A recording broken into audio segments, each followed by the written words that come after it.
Hello, it's Jen Taub. Welcome back to Booked Up, a podcast featuring you, me, and our favorite authors. Joining me this week is a special guest, Ali Velshi. You know Ali as an anchor and business correspondent for NBC News and MSNBC. His show, Velshi, appears every Saturday and Sunday from 10 a.m. until noon. Ali is also the host of the podcast, Velshi Banned Book Club. And in keeping with the focus of Booked Up, he is a nonfiction author himself. He wrote the book, Gimme My Money Back, and co-authored How to Speak Money. Plus, he has several new books in the pipeline. On September 25th, just a few weeks from now, is a publication date for the Trump Indictments, and that will come out with his preface. And then in the spring of 2024, Ali's book, Small Acts of Courage, A Legacy of Endurance and the Fight for Democracy, is also coming out. Ali Velshi has covered a broad range of breaking news events and global affairs throughout his career, including U.S. presidential elections, the global financial crisis of 2008, and recently he was on the ground in the war in Ukraine. An award-winning journalist, Ali has been honored with 2 National Headliner Awards. The first was for How the Wheels Came Off, a special on the near collapse of the American auto industry. And recently, just last year, he won one for his coverage of Hurricane Ian. His work on disabled workers and Chicago's red light camera scandal in 2016 also earned him 2 News and Documentary Emmy Award nominations, adding to a nomination in 2010 for his terrorism coverage. Born in Kenya and raised in Chicago, Ali graduated from Queen's University in Canada, which awarded him an honorary doctorate of laws in 2016. Okay, let's dive in. Hey, Ali. Hello. Where are you? I'm in New York City. It is where I mostly am these days if I'm not on the road. So that, like I see behind you, kind of like a bookcase and some photos.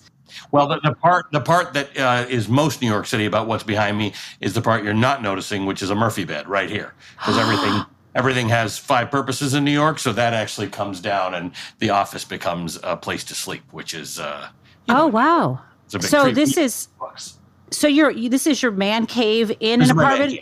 In the apartment, because is your whole apartment not one room then? It's not, although I thought it was actually quite spacious until COVID, and then we had our studios in our home. So it's not big enough for all of that, but this is kind of the man cave. Very nice. And so it's like your Mojo Dojo Casa house? That's exactly it. Did you see Barbie? I have not seen Barbie yet. Can you believe it? I bet you've seen Oppenheimer, though. I see about 2 movies a year in a theater, generally speaking. And I did see Oppenheimer largely because there was a ruse. There was this whole thing about how it was shot in 70 millimeter IMAX, and you have to see it in a 70 millimeter IMAX theater, and there are only 70 millimeter IMAX theaters in the world or something, and it was only in limited engagement. So I got tricked into doing that for that purpose. I thought it was an excellent movie. I still don't understand why I needed to see it in a 70 millimeter IMAX theater. Barbie, I know I'm going to be able to see. That's why it didn't get seen first. No judgment here. I didn't see Oppenheimer, but my kid, I have a 23-year-old who's about to start. In fact, yesterday started a master's program in astrophysics, and so she did the whole what is it called? Barbenheimer. She did the whole Barbenheimer thing, and I just don't have it in me. 5 hours at a movie theater. It's a lot. It's a lot. I'm glad you're in New York and not reporting from the war zone. But yeah. I did want to ask you about that. Did you volunteer or did you pick a straw and the short straw was like a plane ticket to Eastern Europe, or how did that go down? So it's emerged over the years. I went from being a general assignment reporter to being a business reporter. And then about 2005, when Hurricane Katrina came, my boss at CNN at the time wanted an explanation as to why gas prices go up when hurricanes come to the Gulf of Mexico. So I got myself onto a rig in the Gulf of Mexico. In the hour and a half it took us to fly from Texas to the rig, which wasn't anywhere near where Katrina was going to go, that was the National Weather Service it's when the hurricane changed. It was going to go to Florida, and then it headed toward the Gulf. So I'm now on a rig in the path of Hurricane Katrina, which changed the whole dynamic. We ended up shooting live the evacuation of the rig, and I ended up staying there to cover the hurricane. And then I became a hurricane guy, and by virtue of that, I became a dangerous situations guy. And then someone one day decided Velshi doesn't need to report on any good news ever. So I'm kind of the tough story guy. It's not a matter of volunteering or being picked. It's sort of this middle space, right? Yeah. My bosses sort of know what I'm prepared to do, and when the phone rings, I know the phone is going to ring. And I'm as my boss put it when she sent me to Ukraine the first time, she said, "I'm calling to ask if you'll go to Ukraine, but I bet you're already packed and ready to go to Ukraine." And that was the truth. Wow. Yeah. So that's interesting. You answered a question now I don't have to ask, which is how you went from kind of being the financial news reporter at CNN to, as you said, the dangerous situations / hurricane guy. Really it's because there's something wrong with your brain, right? It's what fires your synapses. It's what gets the dopamine going. And once you can train your brain to like anything or to function well in anything. And I, a long time ago, got into a place where my brain does very well in high stress situations where other people would get exhausted and want to stop. I ask for more of it. It's not good or bad. It's just that's where I've trained my brain to go. Well, I think it's more than that, though, because I do think the adrenaline, obviously, you're drawn to that. But I think you have a unique combination of being drawn to that as well as an appreciation for complexity and being able to, because I, in preparing for today, I was looking at some of the books you'd written. And you wrote one that was published in early of 2009 about the financial crisis. Gimme My Money Back. Yeah. And the reason why I particularly know it's a good book is because I remember the time that I wrote a book on the financial crisis called Other People's Houses, and I was starting to work on that project and do other work on the crash later in 2009, and what you were able to explain to people, in very simple terms about the linkage between, home prices and the types of mortgages being offered, and then the collapse, without revisiting that now, although we are almost at the 15th anniversary. Your ability to do that so early on is incredibly impressive. And I do see that in your other reporting, and that kind of linkage between the high drama, the importance, and the complexity, I think also just came together in the way you've been covering your ongoing coverage and interviews with Judge Luttig and my former professor, Larry Taub. Right. Well, you've hit on something that's really important. Is that I embrace the complexity, and I think my viewers do too.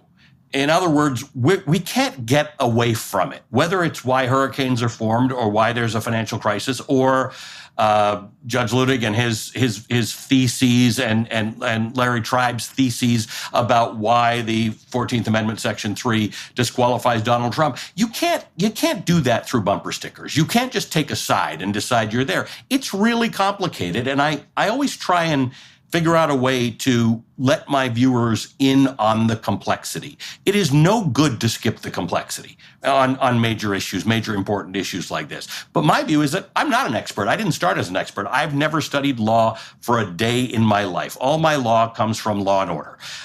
So the fact that these esteemed lawyers and judges and jurists and professors will come on the show means that I have to do the work. I have to set the table for the meal.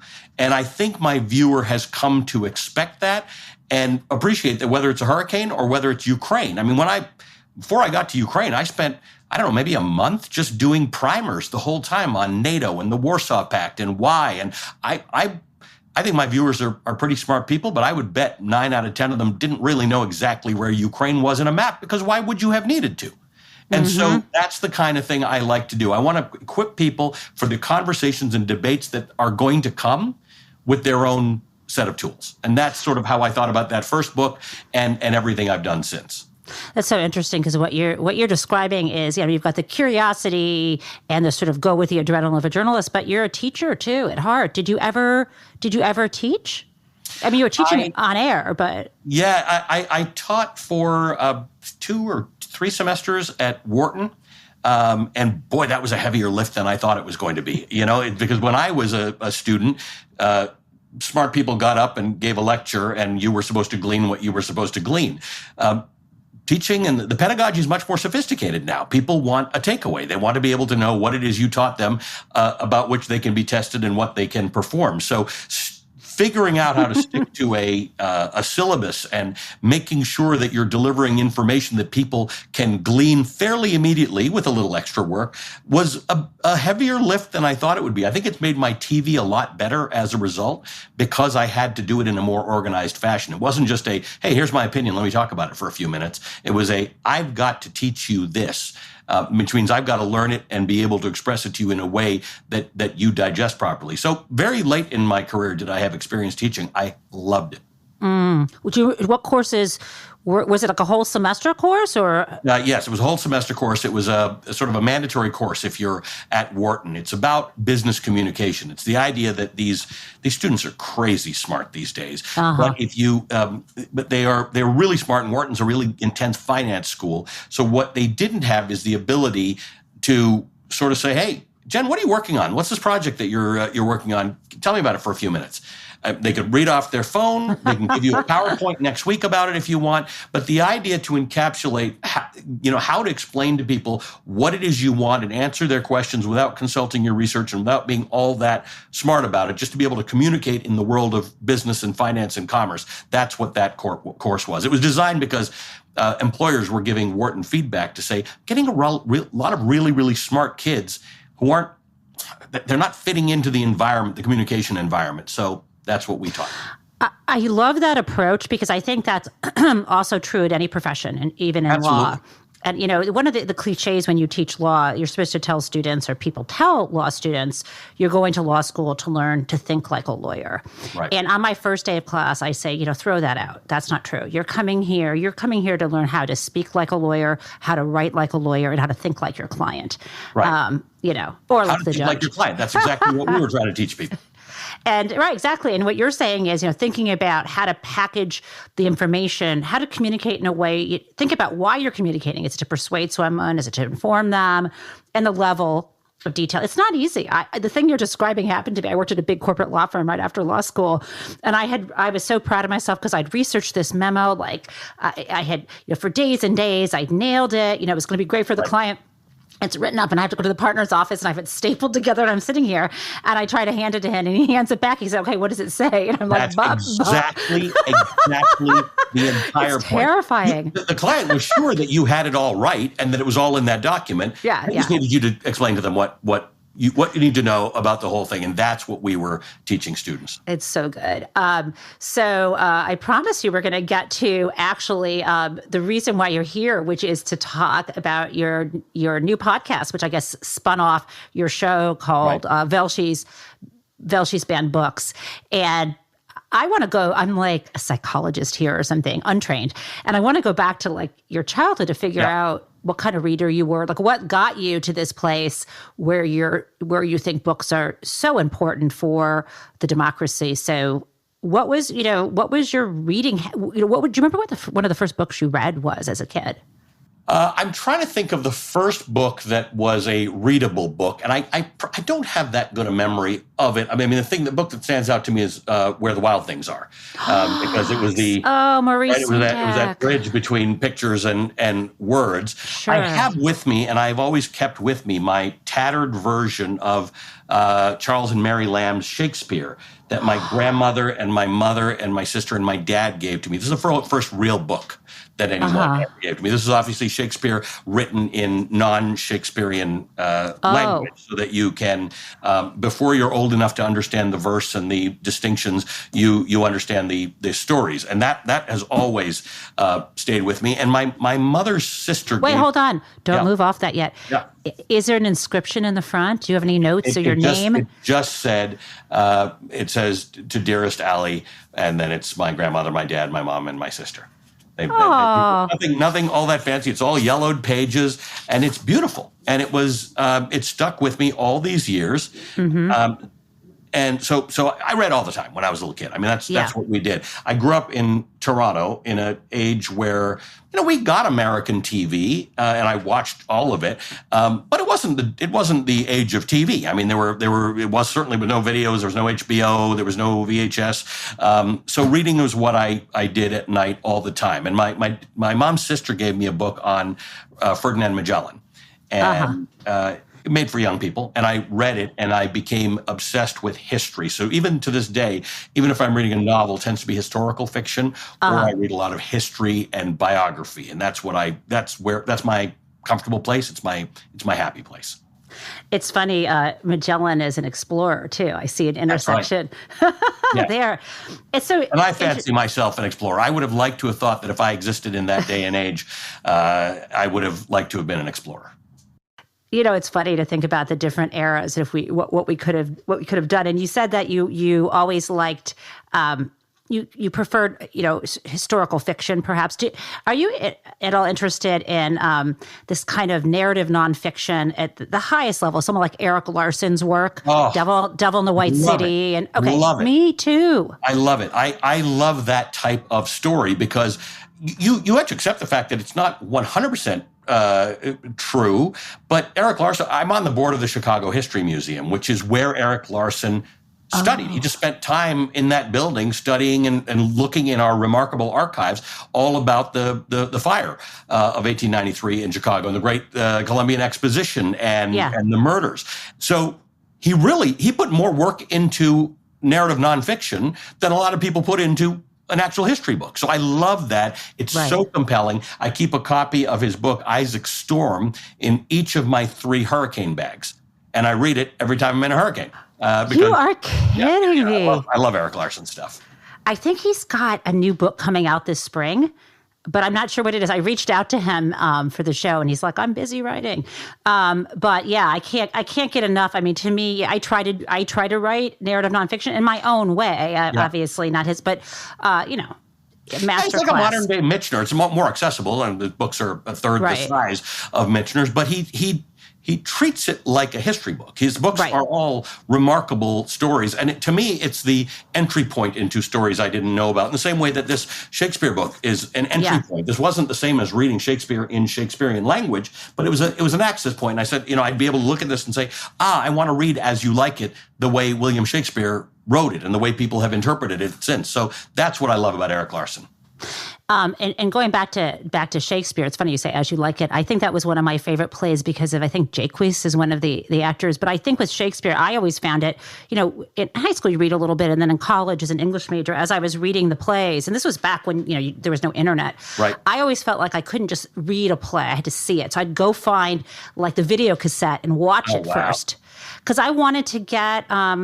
Or maybe like you reading a summary. I want to understand who these characters were before I just jumped into the words that they were saying. But Shakespeare's, there's a bridge there because I can't believe this, but you've made note of this, that on the hit list at high schools is Shakespeare, and that they're either outright. I guess it turns out that The Tempest is very unpopular, which I didn't know.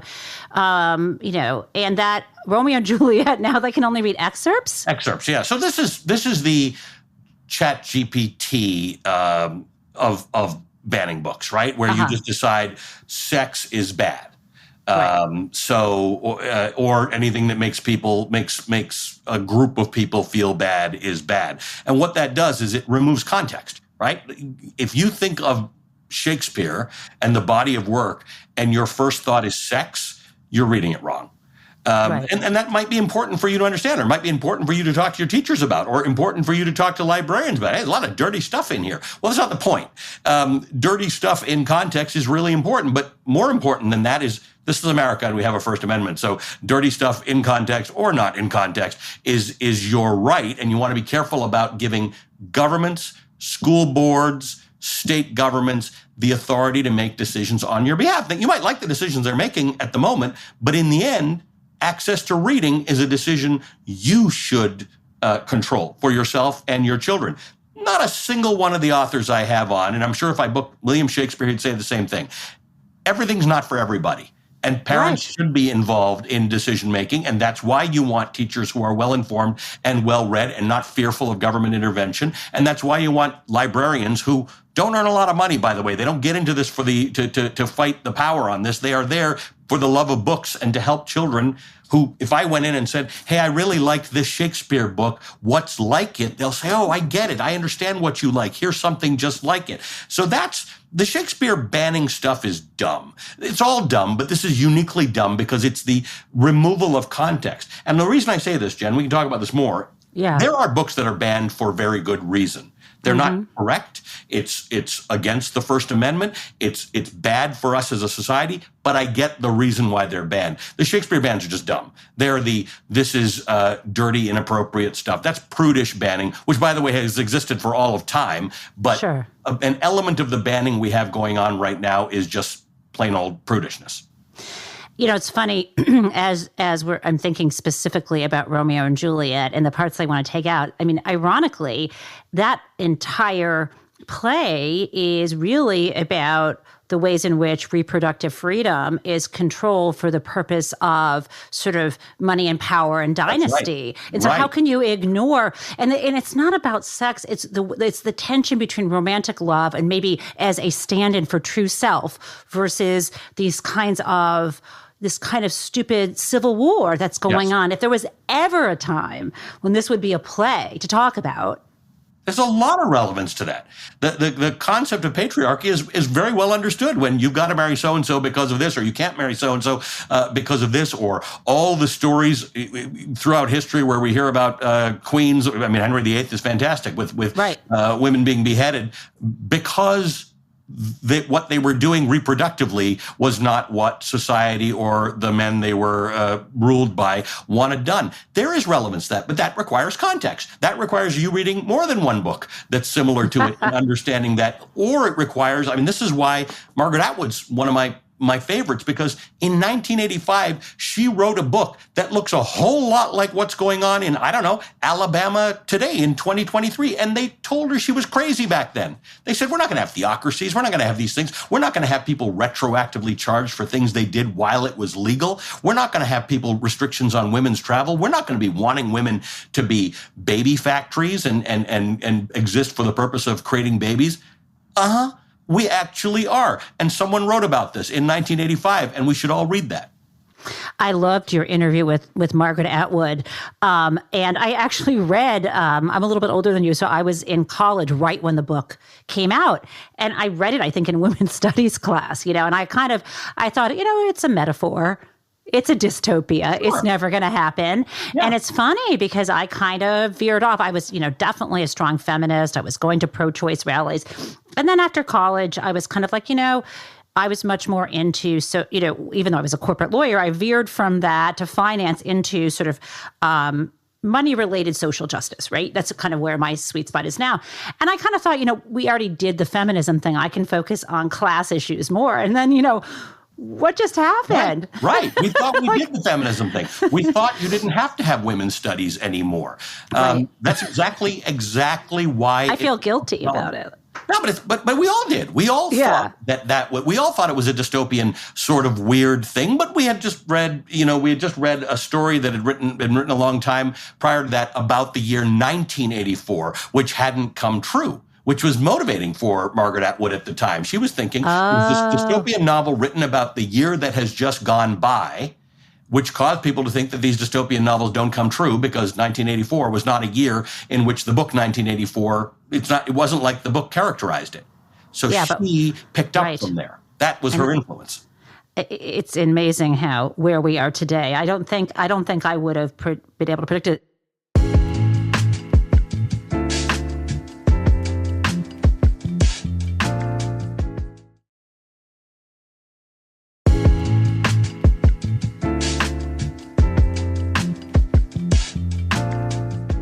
One aside before we get back on track, I just want to take us off track. You mentioned Henry VIII. Have you seen the musical Six yet? Because I've been wanting to see it. Yes. Is it great in the theater? Because I've listened to the whole... Very entertaining. I craved more history than the show had. But it was super entertaining. I went with my son, for instance, who's not a big Broadway guy, and he loved it. He thought it was really engaging. And to the extent that My reading of not Shakespearean language Shakespeare book got me into reading that way. Sure. His seeing a Broadway play that wasn't history engaged him, and he'll see more plays as a result. He's already very into history. So that was the shortcoming is it's a bit like Hamilton, right? They're trying to tell a lot of story in a little bit of time with a lot of song and dance and costume. They do really, really well with the song and dance and costume. I was craving a little more of the story, but that's asking for a lot from one Broadway play. And you're right, though, young kids get a taste. I think, Lin-Manuel Miranda did more to make American kids interested in the Constitution and even put Hamilton on the map for them. 100%. My kids, I can't believe Nobody it. talked about Alexander Hamilton. And I tried my friends were, but and I tried to read that book. It was, and I read a lot. Oh, Chernow's book? Yeah, it was big. It was hard. And I love him. I respect him. I think it's amazing. You should, books like that should be hard and complicated. How Lin-Manuel Miranda took that and made a 23,000 word musical that was accessible and fun, and you left knowing something about America, I think is fascinating. Kudos to both of them. Yes, he's both of them, and he's like a combination between Mozart and Shakespeare. I think just a genius in our era. So, how did it?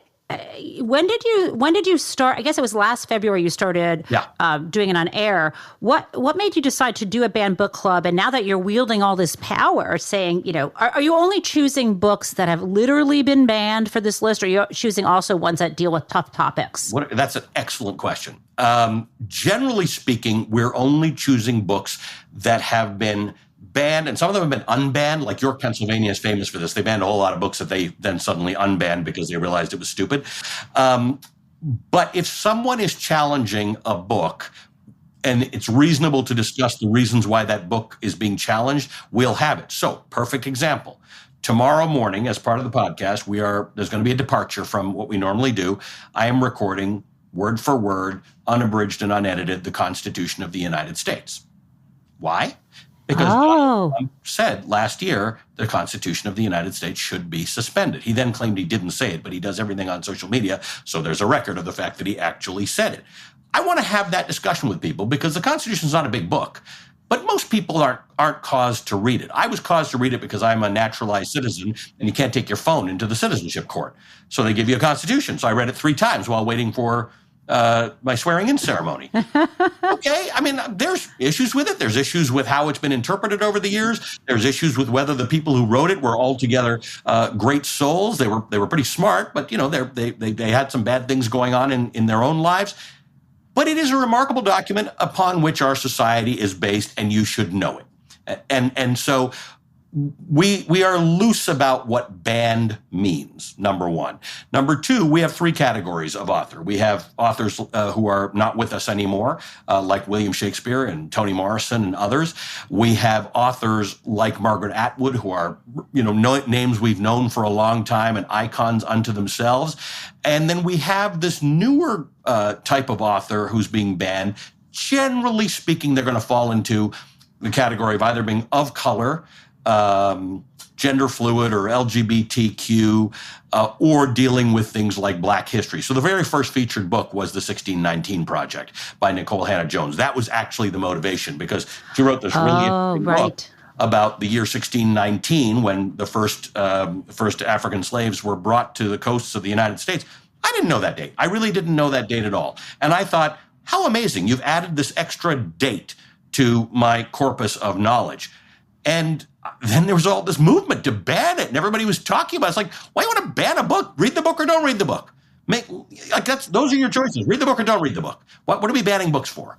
And it's so interesting. I'll let you go back on the bit, but Nicole Hannah-Jones and the 1619 Project bringing for us what had been talked about in the Black community for years. Yes. Adding, I remember the New York Times story, the special issue, and then it became a book. That's right. That's where it started. The New York Times Magazine.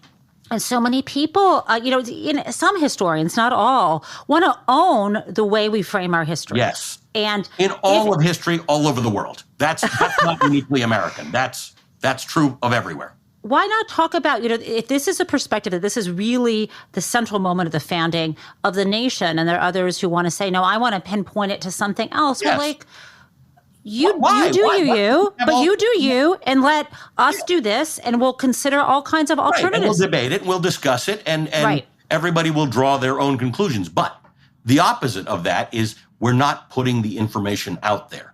And you can trace this to, my parents grew up in South Africa, where they built, like antebellum, in antebellum America, they didn't allow enslaved people to read because the absolute danger in learning to read is developing skills and knowledge and curiosity about critical thinking, power, right? all of it. In South Africa, they, under apartheid, they created a different dictionary for Black people in South Africa.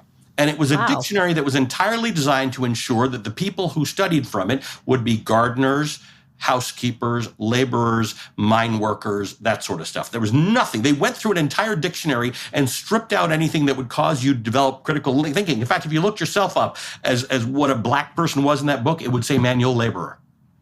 So this is such an age-old thing, the idea that let's limit the range of how you can think about the world and yourself.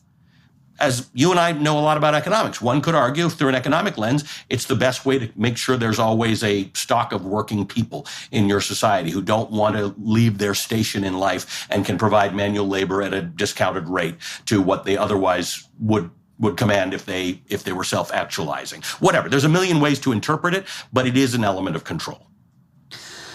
And what you're saying now, the two dictionaries, it's like the two schools. That's public schools, exactly school. If you go to a private school, you're going to get to read all of these anything different texts, anything you want. And you'll have the context, the necessary context. That's exactly right. We are maintaining an unequal society through the banning of books. Same thing with abortion, by the way. Anybody, if you have lots and lots of money, you can go to Canada. You can go to Mexico. You can go to Europe and get an abortion. This is the thing. It is about resources, right? You can't ban books for me because I can figure out a way around any book ban. But you can ban abortion in Alabama for women who find out too late that they're pregnant and don't have birth control. You can ban books in certain areas in America where if it's not in your school library, it may not be in your public library. And if it's not in either of those, where are you going to get that book from? Books are expensive. Unbelievably expensive. Yeah.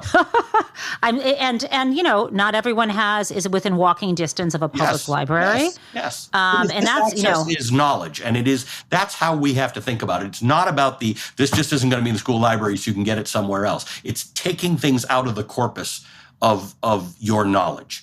And that's important to understand. Yeah, people say, we're not banning people from buying this book themselves and reading it at home, but you're taking away the place where they're supposed to get that information, their schools and their libraries. That's the safe space for knowledge and learning. We can't take that away. And how can we, I remember I just recently learned this, and maybe it's something you knew, but did you know that in the late 19th century, Andrew Carnegie funded a ton of public, I call them public libraries open to the public you knew this. So we need to rebuild that. That's a great priority. In fact, if you go up the Upper East Side and see his library up there, it shows you how he was thinking about libraries and public spaces. It's a grand Upper East Side building. A lot of grand Upper East Side buildings that were built by a lot of rich people for no particular reason, but this one's a library. And that's important, right? That's my memory of libraries is not just the books, but the space, the librarians, the whole idea that this is a space for knowledge. I told you my parents grew up in apartheid. When I started the Banned Book Club, my dad texts me every time I'm on TV. He's always Does he say flattering things to you, or does he try to correct you? Generally, it's flattering things, but he's critical when there's a moment to be critical. And he, at one point, right at the beginning of the Banned Book Club, he said he left South Africa. I think he was 25 years old when they got out they were anti-apartheid activists. He said, I didn't even know there was such a thing as a public library. Growing up in South Africa, he said, we certainly didn't have them, didn't have libraries in our schools. There were no libraries accessible to non-white people. He said, I didn't even know. He said, I didn't know that I wasn't allowed to go to them. I didn't even know they existed. That's the success of apartheid. That's the success of keeping knowledge away from people. My father didn't know there was such a thing as a public library. It's unbelievable. And now on top of this, we have to actually layer on something that you have raised, which is people have cell phones and computers. Yes. And so they have a world of information and disinformation and propaganda at their fingertips, including who is that terrible propagandist who funds all the online videos, and now they're starting to bring them into the schools. You know who I mean? Prager? Well, Prager's... Yes. Yeah. Dennis Prager, and these revisionist history where suddenly Frederick Douglass is like, hey, slavery is not so bad. And you're like, this is not the Frederick Douglass. That's a critical thinking issue, right? This is right. It's like, if you want to put out a statement out there that people derived benefits from being enslaved, certain skills, not benefits, skills. My argument is that it's the First Amendment. You can put that argument out there, but it needs to be subject to critical thinking and critical debate and discussions. And you can hear from people whose ancestors were enslaved who say, yeah, my great-grandmother learned how to be a midwife on the plantation. She'd have probably preferred to have been a free woman and have chosen her vocation and been able to read and be educated. So there's context to all of that discussion. But if you start taking away the Nicole Hannah-Joneses of the world and you start putting in the Prager universities of the world, now you have the standalone idea that people derive benefits from being enslaved. That's absent context, and that's absent critical thinking. So yeah, everybody's got a phone. Everybody can get all their information. The problem is, how do we equip our kids with the ability to interpret the information that they get? And again, that's books, that's reading, that's libraries, that's teachers, that's a good education. Ideas without critical thinking is what they had in Nazi Germany. It's actually what caused the Rwanda genocide, because people listened to the radio, where the radio taught them that the people who are their neighbors or their brother-in-laws, they use the term cockroaches. Yes, I saw the movie Hotel Rwanda, and that's the only... You call them cockroaches. You know what? Right. You would think that one time if somebody says to you, Ali Velshi's a cockroach, you're going to say, clearly he's not a cockroach. But apparently, when you do this on the radio all the time, inside and out, then you start blaming me for all the things that you don't like about your life, one can be convinced, if absent critical thinking, to believe that I am actually the cause of all your problems. That's what we're doing in America, right? We're blaming women, immigrants, refugees, all sorts of people for... Jewish people, apparently, were the problem, yes. Right, but for real...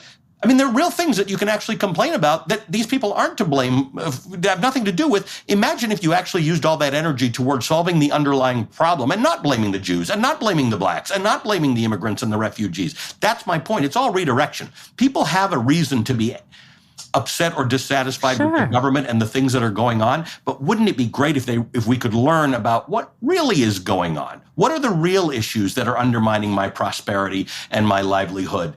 It's not the Jews. It's not the blacks. It's not the gays. It's not trans people. It's not women. It's not Asians. It's not immigrants. It's not refugees. Right? Let's actually study it. You and I full well know we have a very unequal trade system in the world. We have a very unequal distribution of wealth in the world. Corporate profitability is through the roof.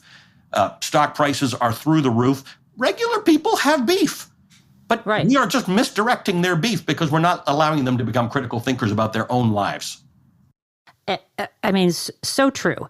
And speaking about being critical thinkers and trying to come up with solutions, I'm going to give you I've never taken this out before, but it's the booked up magic wand that you now have in your possession. What do we do? I know you've done the podcast and you're trying to get these ideas out there, but if you had the president's ear, which I'm sure you probably could, or you had a new agency dedicated to freedom of speech in the schools and freedom of thought in the schools, what do we do? What do we do now? Well, so I'm on the board of the National Constitution Center, and when you go in there, what you see is the First Amendment on a wall that is 4 stories high and across. And I think this business about reading the Constitution and understanding your rights / obligations under the Constitution or the government are important. But I actually wouldn't use the president's ear.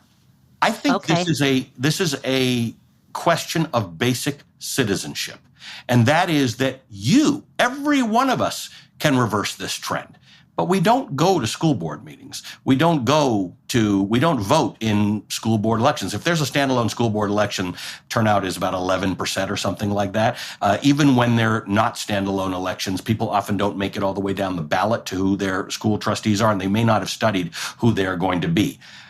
We don't run for office. We don't donate to school board candidates or local official candidates or city council candidates. We don't support our local news, who are the very people who hold these people to account. I started in local news, wasn't in love with it. But the fact is, what I would do to be a local news reporter today and just show up at the city council meeting, just so they all know Velshi's in the room, right? Mm-hmm. That's the point. The point is, it's all local. It's all stuff that each one of us can do. Vote, help somebody register to vote, know exactly who's running in your district, attend the meetings, question the candidates, support people who run for office, and make sure you have local news. This is a bottoms-up effort. We can change this. Take back your rights to learn, to read, and to make your own political decisions. We need to stop being lemmings. We need to stop looking at bumper stickers.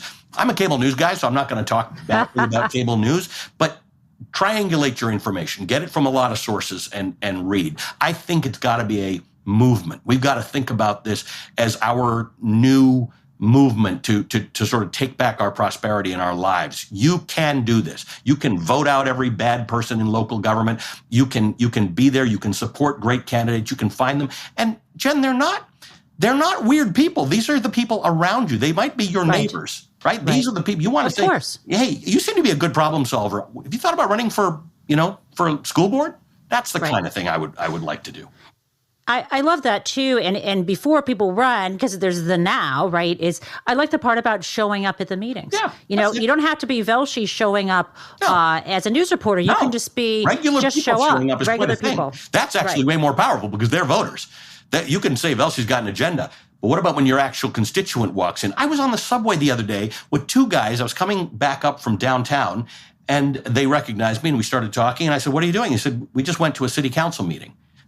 I've never actually heard anybody say that to me in New York City. I said, have you done that before? And they said, nope, first time. And I said, what was it like? He said, well, they were all kind of surprised that two people who had no business before the city council showed up at a meeting because nobody ever does that. Nobody without business before the city council goes to city council meetings. These two people just decided to be citizens of New York and attend a city council meeting. I could have cried. I mean, I just went to hug them and I could have just, that's outstanding. That's what success looks like. I love that. I think that's great. This is something anyone can do. Start showing up and hearing what people are doing. Because in any neighborhood, you might think that you're in this sort of like bastion of, we celebrate ideas and such. All it takes is, one mom for liberty coming in and all of a sudden everything, and I should put that in quotes. But by the way, they go to all the meetings. That's the one thing, right? They don't read the books. Moms for Liberty, which organizes the book bans.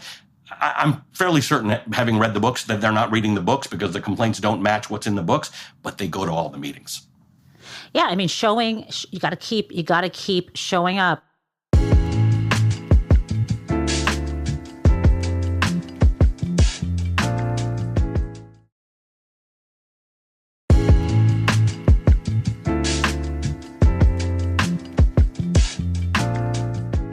You're going to read the Constitution from end to end. Does that mean even the parts that later get excised or amended, you're reading it straight through, or are you reading the amended version? I'm reading the Constitution as it governs your situation right now. And the reason for that, Jen, is because you have to know enough about the Constitution to know what your Supreme Court is doing. Right? There's all these discussions. You've been following them that I've been having with Ludig and Tribe and others. And Ludig and Tribe talked about states. So then I booked the secretaries of state of Michigan and Colorado. And, I'm taking that conversation forward one step at a time. But if you don't know what the underlying words in the Constitution are, and you don't know what the motivations might be at the Supreme Court, you can't game out how this might go. I guess it fits in here, maybe an aside. My listeners probably have been hearing about this. I've been writing a book for the last year, and I'm finally going to be turning, it's my third one, a manuscript in, and it's all about taxation in America. And the working title is Taxation Nation. And I am someone like you that I have got to get everything in my mind before I talk about the today. And it's all leading up. The penultimate chapter is about the case that's going to be up before the Supreme Court, the Moore versus United States, which could just rock our world in terms of the ability to not just implement a future wealth tax, but even the way in which taxing corporations and partnerships has been done could be in jeopardy. So I'm very interested in the 16th Amendment. But it's really interesting that even if you think you know something, and you probably experience this, when you kind of go back into history and really put yourself in the shoes of the people who were living, let's say, during the Civil War when there was the first income tax or before the repeal, everything was different. And unless you I can't even get to the point, I can, but I have to lay out all these chapters, right, and the stories of people till we get to that. And so I'm just hoping timing is good and the court comes down with a decision before we go to press, because then I'm going to be ready to talk about it. But when it happens, I'm going to know who to call, right? I mean, that's what the corpus of knowledge is about. Well, yes, and I got to becoming expert in this. And I'm not an expert. It's so funny because I'm a money law person with a background from Fidelity Investments and things like that, but I'm not a tax person. Right. But luckily, my colleagues in the academy have been so generous with their time. I show up at the tax conferences. They have, done interviews with me. I don't know if I flew down to, I went to the Cayman Islands, if you can believe it, and the Isle of Jersey. I get really a little overexcited about my book research. But anyway, I was really interested, and I'm just obsessed with the 16th Amendment. Part of it does start, it is connected to this conversation entirely, because some of it's just the words. You have to know what the words say. You can argue the Second Amendment till you're blue in the face. But do we know what the words say so that you can read all the interpretations, either by lawyers or people like you who have studied topics? You have to start with, what did it actually say? Then you go on to it. It's like critiquing Shakespeare without reading Shakespeare, which is actually my whole beef about book banning, because I really do believe a lot of people who are engaged in book banning don't read the books. And so that's why I want to read the Constitution, because there's none of us for whom the Constitution doesn't matter. You can like it, not like it, you can disagree with it, you can agree with it, but it governs our society. And I'd like to get to a point where people have them in their glove compartments, or that wonderful man, Khizr Khan, who the Gold Star father. Oh, he just took it out of his pocket. He carries constitutions with him all the time. He gives people constitutions all the time. You can get a constitution for like $3. I mean, it's a small book. What a neat concept, right? Just understand the basics about what our society is based on. Oh, I carry them around. I show them to my students. But I'm curious, too, because one of the things that when you talk about the Constitution, the sort of what we talk when we talk about it, is different methodologies for interpretation. And I once got in this debate with my friend, Elie Mistal, about this, which is, I'm okay with first saying, okay, what did the words mean at that time? Look, I'm fine with that. And then thinking about, I do think it evolves, the Constitution has. And there's not a single Supreme Court justice, even if they claim that they believe in original intent, who just literally looks at what was the original intent. So that's sort of impossible. And there are different canons. They call it canons of construction. And so, I'm just curious, is there a particular philosophy or methodology that you like to use when you're thinking about the meaning of the Constitution? Jeff Rosen, who's the president of the National Constitution Center, he's sort of a real go-to expert for me. And whenever I struggle with something, a decision at the Supreme Court, or understanding it in historical context, the first thing he always says to me, you would know this, read the dissent. Oh, right. Before you go anywhere else. You have to understand, even in that moment when a decision was made that you are now studying, and there have been 10 books written about it, and you're going to critique it right now, understand what the debate was that very day that was decided by the Supreme Court. And just that alone that's the critical thinking, right? That's the 1619 to whatever existed before 1619. Someone even in that day, typically, there are a few unanimous decisions, but someone even in that day fully disagreed with the decision, or at least partially disagreed with the decision that the majority on the court took. Why? Was it political? Was it on party lines? Was it intellectual? Was it legal? To me, it's just trying to understand what was actually written, what the words meant when they were written, how they should have evolved, or how that thinking would have evolved, or what the court would have intended and what they couldn't foresee. And then at the time the decision was made, where society was as reflected by the court. Because those three things all matter a lot today. Where the world is, we like to say the court doesn't follow that kind of politics, but they do. That's the reality. Their appointments follow the politics of the day. So that's the kind of context this little thin book is just the starting point for. You have to engage in the history of these things. When we talk about the fall of Roe, you have to understand how Roe got there in the first place.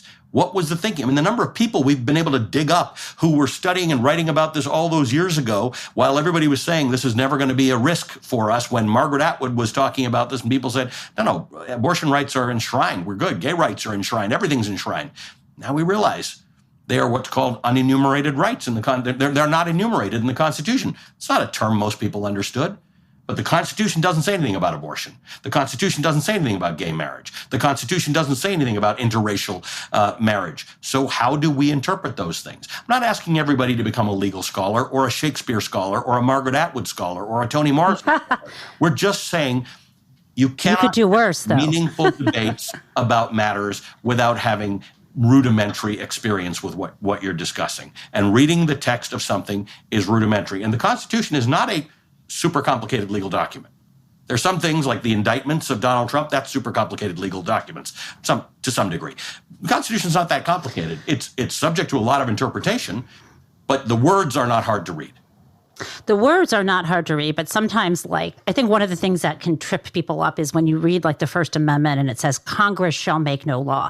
And then you got to say, okay, hold on. It says Congress, but it's later been interpreted to include any, kind of what's called state action, yes. Whatever. It's hard for me to read things without dropping that footnote, for students when I don't teach con law, But the distinction you make is one that a lot of people don't make because they think it means nobody shall hinder anybody's free speech. So then we got these whole things about whether Twitter and Facebook are censoring people. It's like, hold on a second. You can disagree with any decision Twitter and Facebook make. I disagree with many of them, but that's not, the First Amendment is not applicable there. So these are just little things that, imagine if the Constitution were a book club book, right? Where a bunch of smart people are sitting around talking about it. That would be pretty good for society.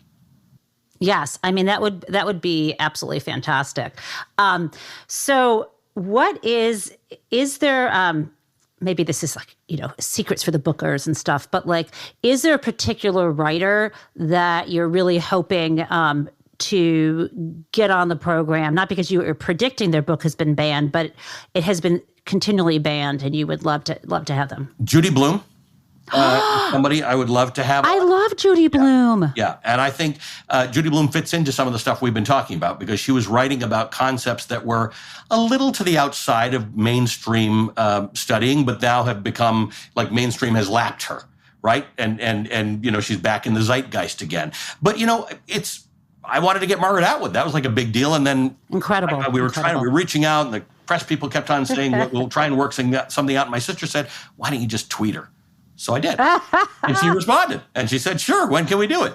And so sometimes these things are easier than you think because anybody who's a writer believes in this. There's no writer who thinks anybody's book should be banned, even if they don't like the book or they don't like the other author or the other author is their competitor. So I really enjoy splitting up our book club between sort of political books, experiential books, young adult stuff, which is I never paid any attention to, didn't care anything about young adult stuff. Now I realize that this is people's on-ramp to managing life, particularly in the age of sexual assault and gender fluidity and not understanding sexuality and old-fashioned literature, right? I like the balance of all of those things. So that's what our bookers do, and they're fantastic, is they try and space these things out. We haven't had a good piece of literature for a while, or we haven't had a great young adult novel in a while, or are we talking to Asian writers? Are we talking to Hispanic writers? How do we just curate the mix? So I got a couple more questions for you. One is if you need a lead with Judy Blume, she has a bookstore down in Key West. Yes. And my mom took a photo with her. I doubt she knows her, but funnily enough, I was a huge Judy Blume fan as a kid. Sure. I loved her book so much that I even went to the library and found this book called Freckle Juice that she wrote, which was a children's book. But I, of course, had read Are You There, God, It's Me, Margaret. It was one of the first. And then when Forever came out, though, my parents didn't want me. My mother bought it for me, and my father said, no, you cannot, so they hid the book on the top shelf of their bedroom closet where they kept the Hanukkah presents. So it was easy for my brother and I to find.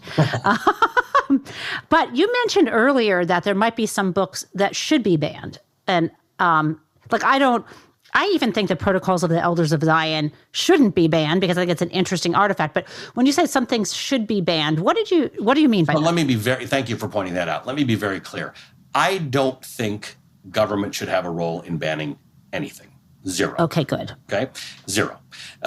Whether it's Protocols of the Elders of Zion or Mein Kampf, if you are a scholar or you are an advanced reader, or you are trying to learn about the world, it doesn't serve you to not know about sentiments that exist currently and sentiments that led to the Holocaust, one of the greatest disasters Earth has ever seen.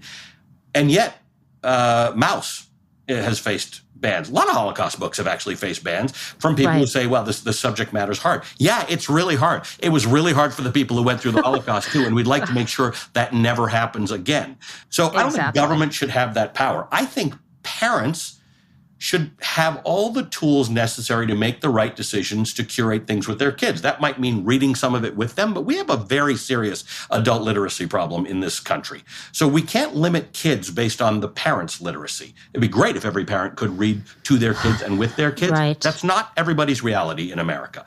We need teachers not to be worried about state prosecution for what they have in their classrooms, which is going on in the state of Florida right now, in Texas, where teachers have got until now, schools started now. They had 1 month to clear their bookshelves out. Librarians, right? We need to be able to say, oh, you liked this Shakespeare book? Well, we're definitely not giving you Protocols of the Elders of Zion. This is what we have authors, particularly my young adult authors, who have said to me, I would not let my child read this book until a certain age. But we cannot limit what people do. I may want to write a thesis on anti-Semitism. I need Protocols of the Elders of Zion. I need to be able to know that it exists in high school. But I would love it to exist in the context of, hey, this is a section of books that you should make sure we talk to librarians. High up on the shelves, you need to talk to somebody about how to consume these books. This is going to be very disturbing. These are about sexual assault. They're very real matters. But I need to tell you, Ali, that if you take this book out, we may want to talk about it, or you may want to be able to, call me or come in here on Tuesday and we can discuss it. This is the kind of thing we need. I want government banning anything. Well, thank you for that clarification. I'm so glad to hear that. So before we wrap things up, is there something I didn't ask you that I should have asked you? No, this is amazing. I just wish we had like twice as much time. You ask amazing questions. Oh, my goodness. I am very inquisitive. And sometimes, actually, it's funny. On my first date with my now husband, he was asking me questions. And I was like, wait, what's going on here? I asked the question. I like being asked questions. I think this is so much fun. Oh, awesome. I don't get this privilege all that often. Now, how do people find you? Everywhere and anywhere. I am on the platform formerly known as Twitter and LinkedIn and Facebook under my name, Ali Velshi, on Instagram. Everywhere we go, it's Ali Velshi. You can email me at mystory@velshi.com. That's what I use for books and book suggestions and comments and compliments and criticisms. So I'm very easy to reach, and we're very responsive. We want to know what our viewers want to talk about and what they want to hear, and particularly as it relates to books, what they struggled with, what I love is when we do a banned book, parents who write in and say, here's what my problem is with this particular book. We'll discuss it. I love that. It's all about the conversation. Yeah. Well, thanks so much, Ali. What a pleasure. Thank you. That was so incredible speaking with Ali. I really could have gone on with that conversation. We had so much more to talk about, but I called time at an hour. You can tell that there was more because I didn't even get a chance to ask him about his pets or more details about his kids, or even get into another topic. We had briefly talked about his ongoing coverage of the effort in Colorado, the lawsuit there attempting to block Donald Trump from the ballot under Colorado law.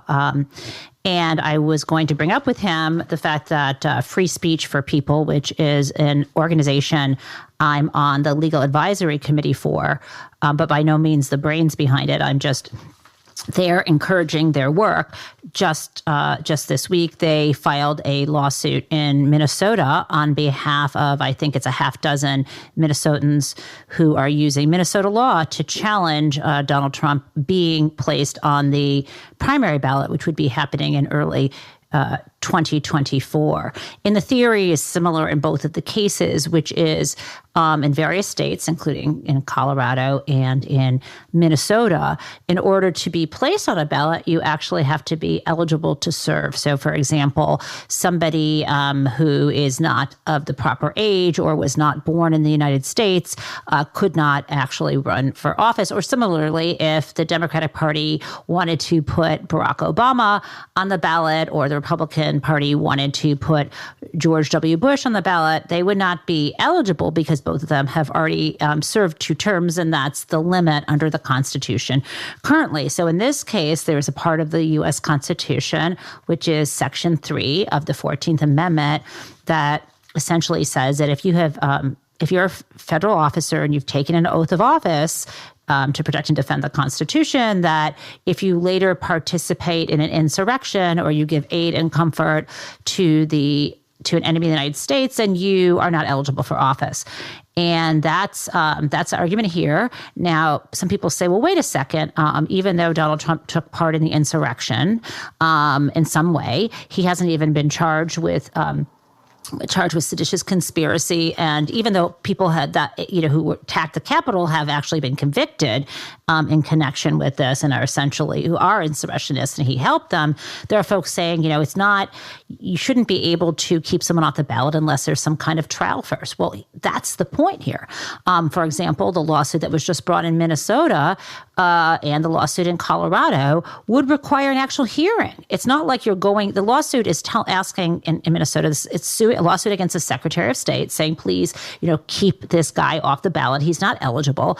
And the Secretary of State in Minnesota has already said, even before the lawsuit was filed, I can't do that independently.